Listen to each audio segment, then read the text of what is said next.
आपको हमारे channel Jitendra Kumar maths में।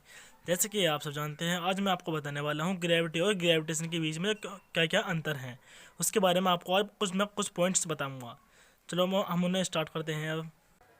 चलो पहले मैं आपको ग्रेविटी और ग्रेविटेशन की डेफिनेशन बताता हूँ। Gravitation is a general phenomena of two object having masses will attract each other. तो दोस्तों, जो ग्रेविटेशन होता है जनरल फिनोमिना होता है, दो ऑब्जेक्ट की जो मास जिनके पास मास होता है वो जो एक दूसरे को अट्रैक्ट करते हैं, वह ग्रेविटेशन होता है। और gravity, this is for any planet. जो ग्रेविटी होता है यह किसी निश्चित एक अलग अलग प्लेनेट की अलग अलग ग्रेविटी होती है, लेकिन ग्रेविटेशन सबकी एक होती है।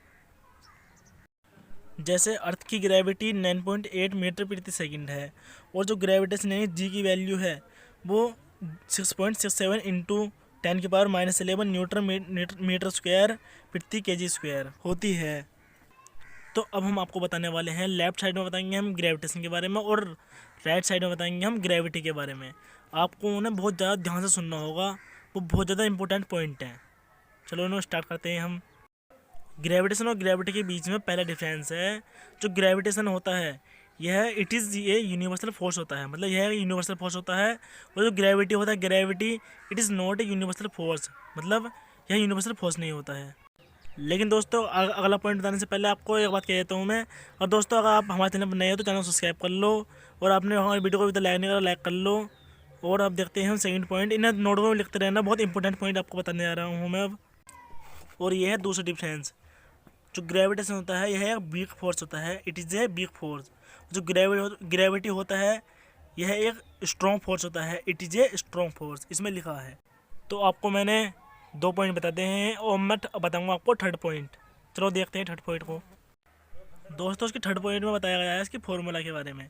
जो ग्रेविटेशन होता है इसका फॉर्मूला जो होता है, जो यूनिवर्सल होता है, जैसे कि फोर्स बराबर gravity into m1 into m2 बटे r/2। जो जी होता है ना, जी जो इसमें बड़ा जी है ग्रेविटेशन, यह ग्रेविटेशन कॉन्स्टेंट होता है, इसकी वैल्यू कॉन्स्टेंट होती है 6.67 इंटू 10⁻11 न्यूटन मीटर स्क्वायर प्रति केजी स्क्वायर, इसकी वैल्यू ये होती है। और उसका थर्ड पॉइंट है, तो ग्रेविटी है, ग्रेविटी का जो फोर्स फॉर्मूला बनता है, यानी कि force equal to mass into gravity. जो इसमें छोटा जी जो बना है ना, ये एसिलेशन ड्यू टू ग्रेविटी, जो ग्रेविटी के कारण जो एसिलेशन होता है ना, उसे कहते हैं हम छोटा जी, उसके बराबर होता है। और अब हम आपको बताएंगे फोर्थ पॉइंट इसका।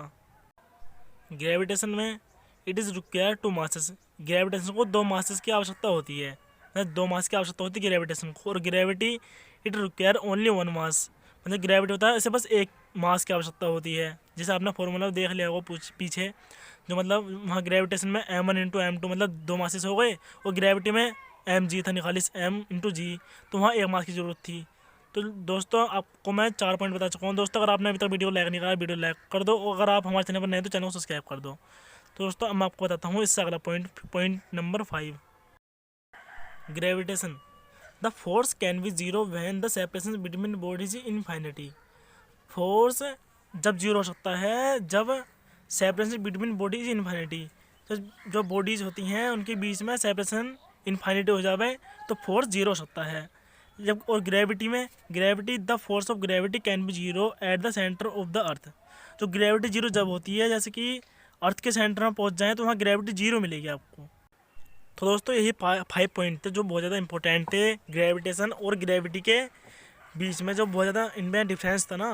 तो यही 5 पॉइंट थे। दोस्तों, अगर आपको वीडियो अच्छी लगी तो वीडियो को लाइक कर देना, और हमारे चैनल को सब्सक्राइब जरूर कर देना। दोस्तों, सब्सक्राइब अगली वीडियो देखने के लिए हमारे चैनल को सब्सक्राइब जरूर कर देना।